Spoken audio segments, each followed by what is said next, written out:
Hello friends, स्वागत आहे तुमचं आपल्या नवीन व्हिडिओमध्ये। तर बघा, MPSC कंबाईनसाठी JSRच्या 40 आणि STIच्या 200 जागा गेल्या होत्या, त्यामध्ये त्रुटी होती, त्यामुळे ती फाईल परत पाठवण्यात आलेली आहे। त्यामध्ये बघा, याच्यामध्ये एक 6 त्रुटी असल्या होत्या, त्या म्हणजे रिझर्वेशन, बिंदू नामावली इत्यादी।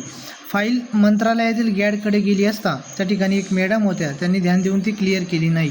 एक सर म्हणाले की उद्या बघतो, म्हणजे आज बघणार आहेत ते, परंतु असं वाटतंय की आज आयोग निकाल लावून देईल, त्यामुळे ह्या जागा वाढण्याचा आता आशा संपुष्टात आलेली आहे।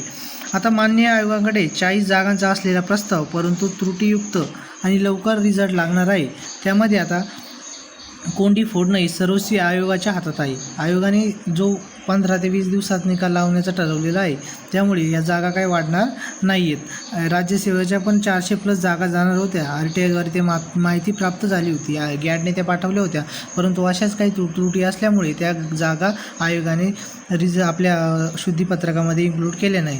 सेम आता या SRच्या 40 आणि STIच्या 200 जागा ह्या देखील आयोग त्यामध्ये इन्क्लूड करेल की नाही, ते आज जर निकाल लागला तर आज त्या जागा ॲड होणार नाहीत आणि आजच निकाल लागण्याची जास्त शक्यता आहे। त्यासोबतच बघा, प्रीचा रिझल्ट थोडा होल्ड करणे आणि अर्जंट यामध्ये त्रुटी काढून जागा निघू शकते, परंतु आता आयोग त्यामध्ये थांबत नाही आहे। आयोग लवकरात लवकर आपल्या निकाल लावण्याचा प्रयत्न करत आहे। अजून 2 दिवसात पुन्हा व्यवस्थितवाले मागणी पत्र गेले असते, पण आयोग थांबत नाही।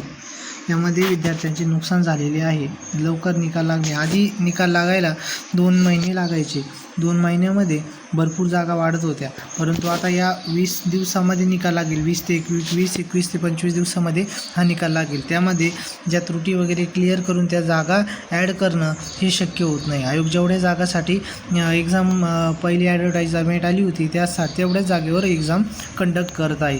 आता त्यामुळे जो कट ऑफ लागेल तो 552 जागांसाठी लागेल। आता तुम्ही म्हणशाल सरांनी सांगितलं होतं की जागा वाढणारे, 100% जागा वाढणारे, परंतु ह्या कारणामुळे ते जागा आयोग इन्क्लूड करत नाही आहे। आपल्याला जी माहिती येत होती आपण ती तुम्हाला तुमच्यापर्यंत पोहोचत होतो, परंतु आता या त्रुटी असल्यामुळे त्या जागा काय वाढणार नाही असं दिसतंय। आज निकाल लागला तर ते वाढणार नाही। 1-2-3 दिवस जर रिझल्ट डिले झाला तर त्या जागा शुद्धीपत्रक आधी येईल, मग निकाल लागेल।